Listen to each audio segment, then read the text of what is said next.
everyone, and welcome to Founders Ascent, the podcast where we talk about books relating to fitness, entrepreneurship, and self improvement. My name is BJ, and I'm here with Gavin. Hello, everybody. Today we're going to be talking about The Alchemist by Paul Coelho. And it's a novel about a boy named Santiago that essentially follows his destiny, follows his dreams, and essentially follows what his personal legend is in general. To get it started here, we're going to talk about personal legends and what Paul Coelho talks about in The Alchemist regarding personal legend. Yeah. So the personal legend, it sort of reminds me of Chief Definite Aim from Think and Grow Rich. If you don't know that book, we'll probably get on that one pretty soon. It's pretty high on our list for what to do next. But it's basically the primary purpose that someone keeps striving towards. So for Steve Jobs, it might have been Apple. For Zuckerberg, it might have been Facebook, Bezos, Amazon, whatever it is. It's the primary thing that the person is just continuously driving towards, and it's sort of like what they're meant to do, like what they dream of and enjoy and think is going, believe is going to happen.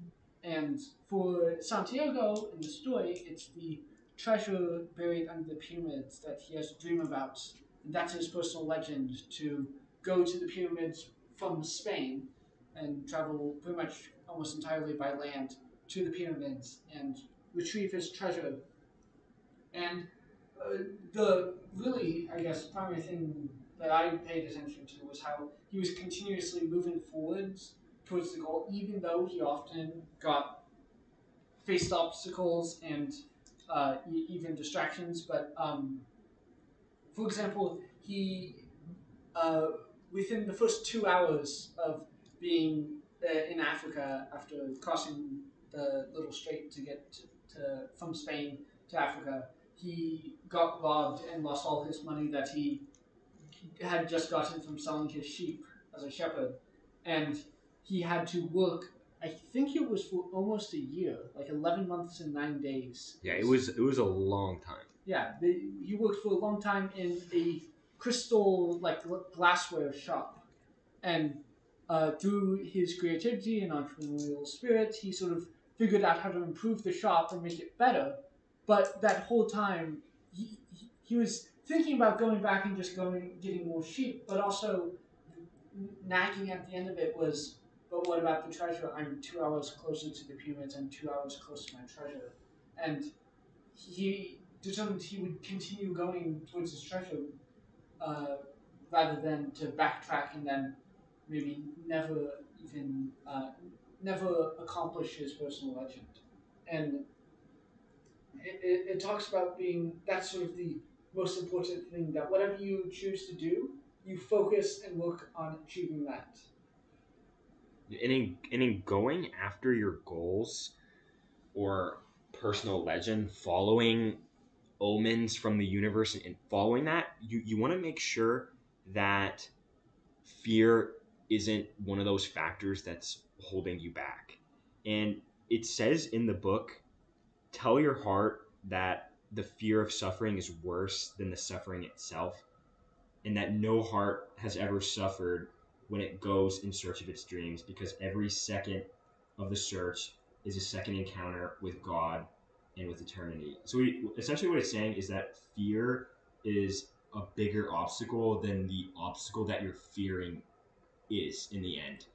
So essentially what you want to do is, I think in the book later on, when they're in the caravan with the camel driver, or the guy that's riding the camel, I guess I should say, he brings up a good point when he says that generally speaking, he lives in the present. And the reason why I think he brings that up in the book is because if we live in the present, we're not in fear of what we're not thinking about things that could hold us back in the future. We're not thinking about future adversity. We're not fearing that if we're living in the present. Not only that, though, we're not thinking about things that have harmed us in the past that could potentially hold us back from following our dream in the present. So living in the present, like what he brings up with that camel rider there in the end, near the end, I guess, I think is a really big point in this book here because fear is often a bigger obstacle than the actual obstacle itself. Yeah, and with that quote about following of the fear of suffering is worse than suffering yourself, and you don't suffer when you're in pursuit of your personal legend. Like you still have all your previous success that doesn't go away, and so it probably if you feel like there's something that you want to try and you want to do, and it might be risky, but it's probably better you take that risk now than later.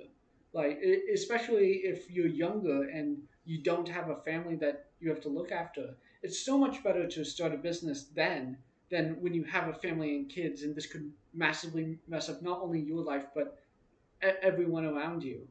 So taking those risks now and doing what you feel like you should do. Another in Timothy Ferris's book for our work week, he talks about how uh, it, he talks a lot about traveling the world and ditching your 9 to 5 regular job.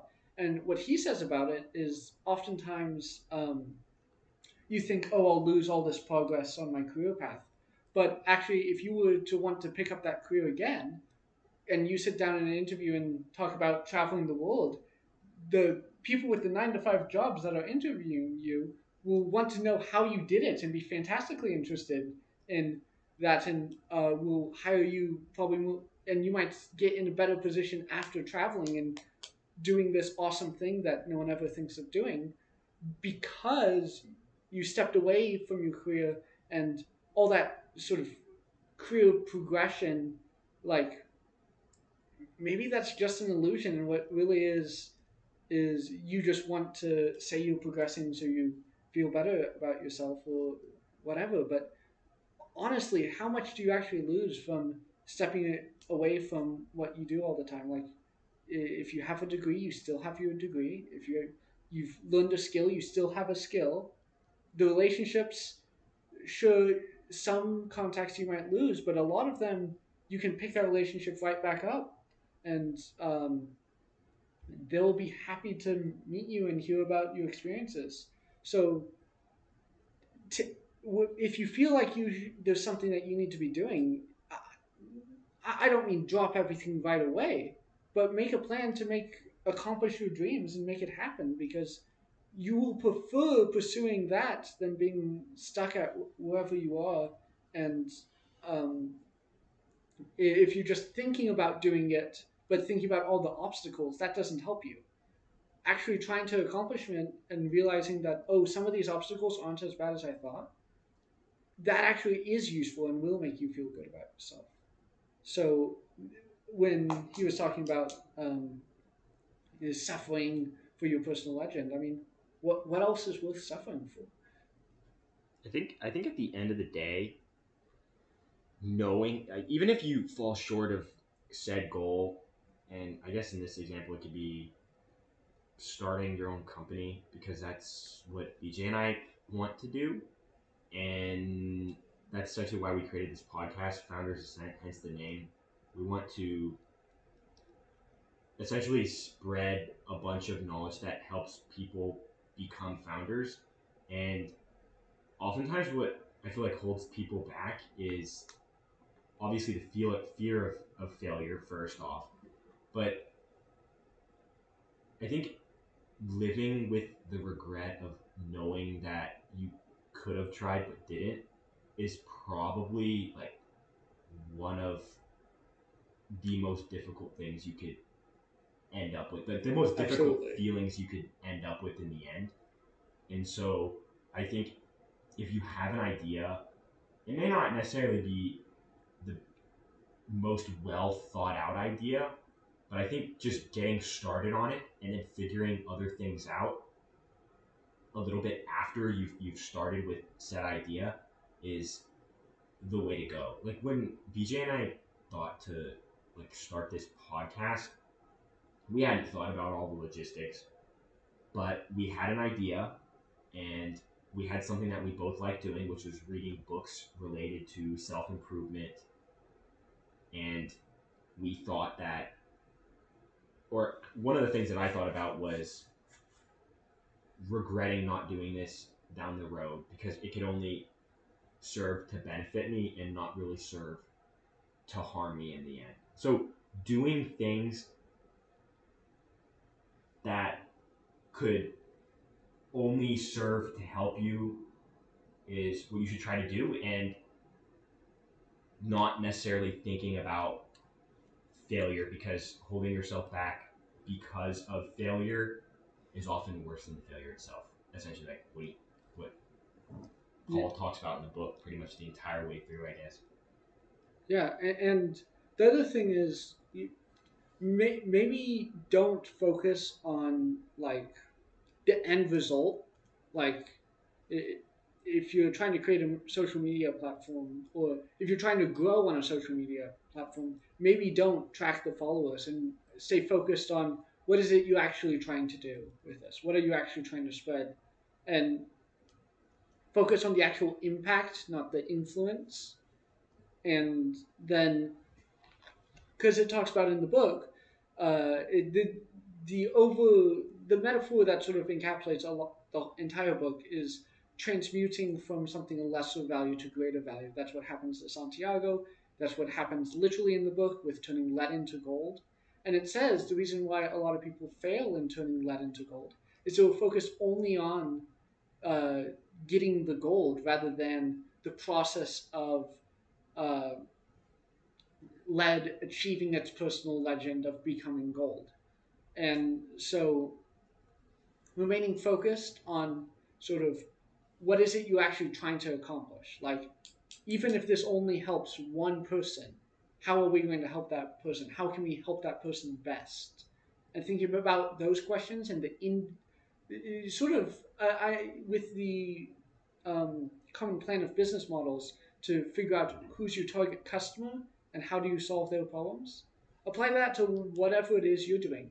How can you focus, zero in on exactly who you want to help and how you're going to help them, and help that one person as much as possible to then eventually get to the point where you can help a lot of people. Like, because if you're too focused on scaling immediately, you're just going to be scaling trash. You have to actually improve what you're doing first, and then once you have something good, then it's going to spread like wildfire.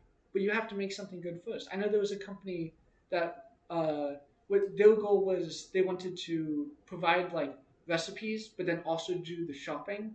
So all the meal plan would for a particular household would basically be done. Like, they would automate the buying of the groceries, and they would also would plan and recommend meals based off what the family liked, and they would combine AI software to make that happen. And what they did initially with that is they found they went like in person at grocery stores and asked someone to pay like $15 a month to do this, and they would prepare everything by hand.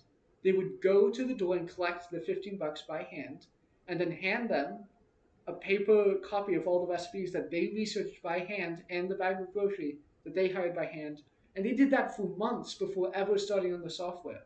So they would understand every process of that. And that one person got met by the CEO and CFO every day of this company, and or every month of this company.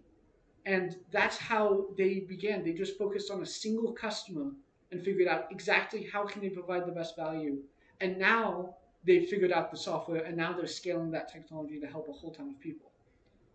And so focusing on a single customer or a single person and figuring out what is it you're actually providing them is much better than figuring out, oh, how can I scale and create a business model that is maximizes my own revenue.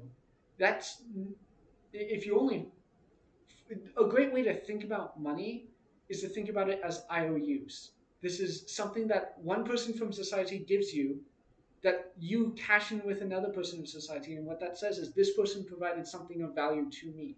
And the only way you get IOUs is if someone feels they actually owe you something, which means you need to provide significant value to that person.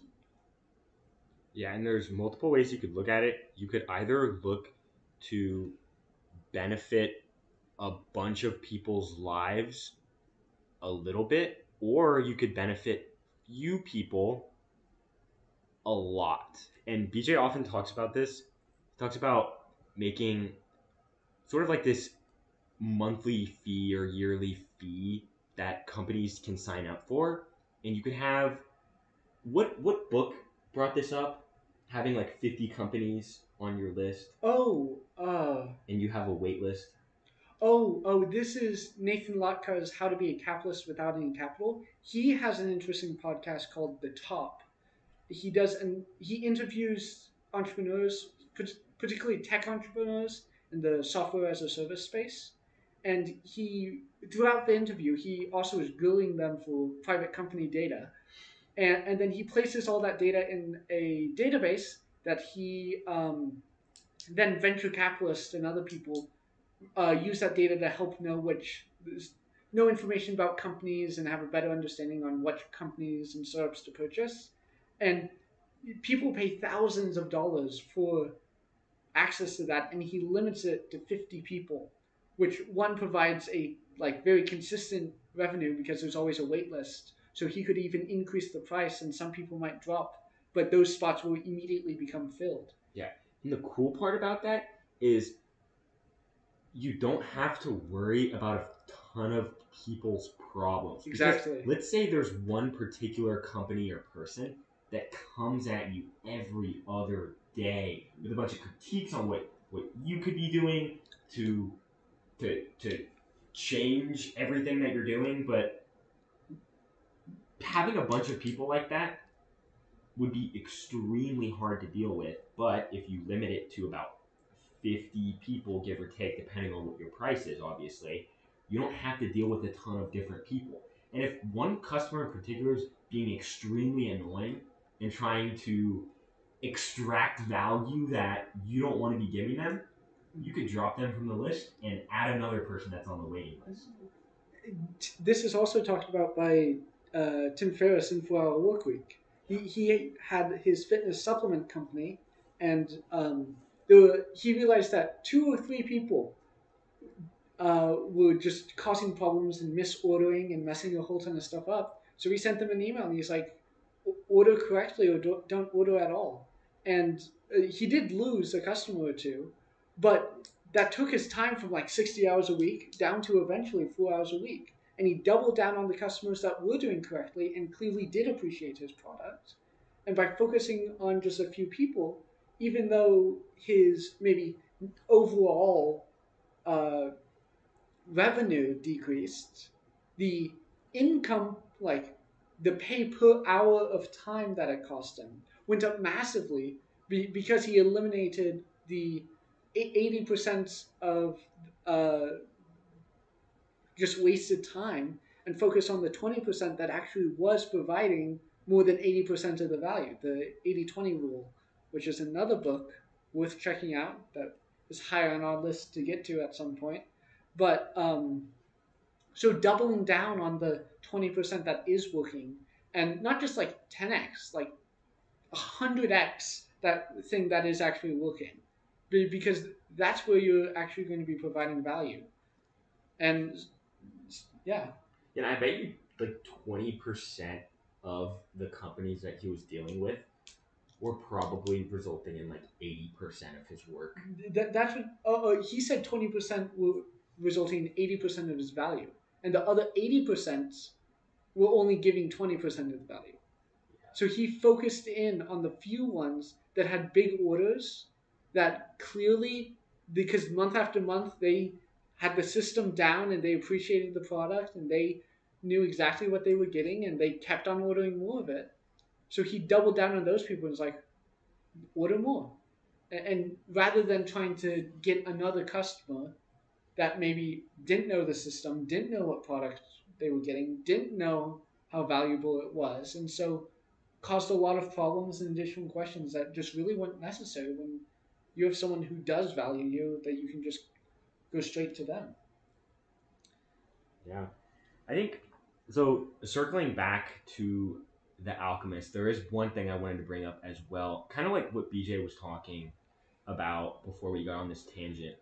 But he was talking about how with personal legends, with turning essentially, so in Alchemist, it talks about how people get really focused on turning lead into gold.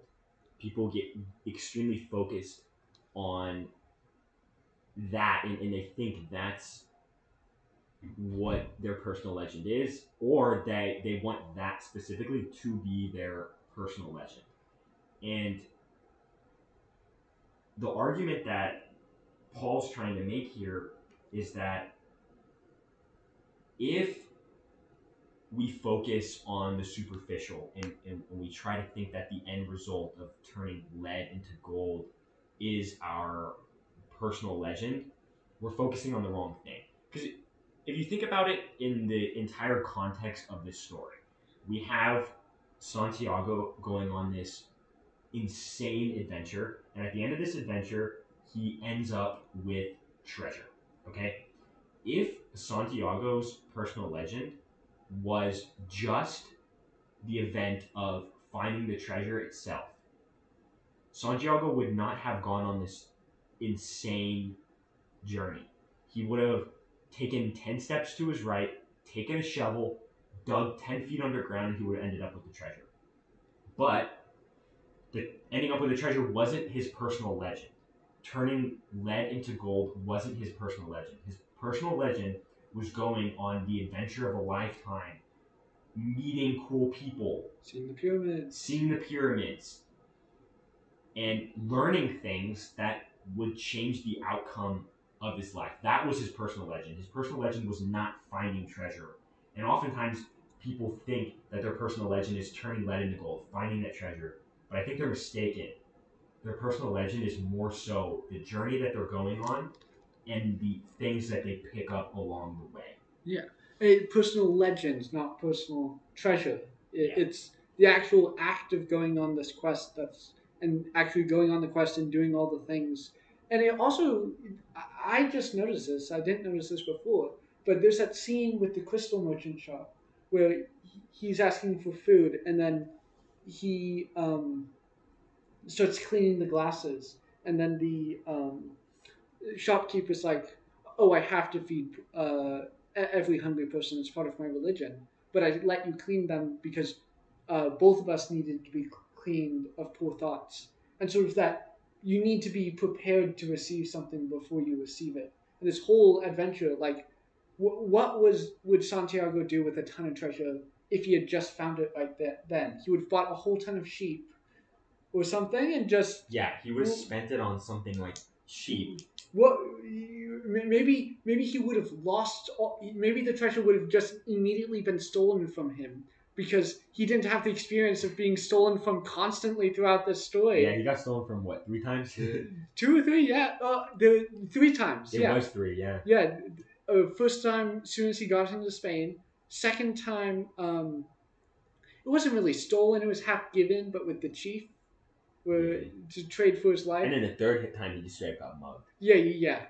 And maybe like he could have, if he didn't know about all these dangers and didn't know who to trust and how to trust people, then maybe this treasure would have had no impact. But because he went on this journey, he now knows exactly what he wants to do with this treasure, exactly what um, the treasure is worth more, and has a better understanding.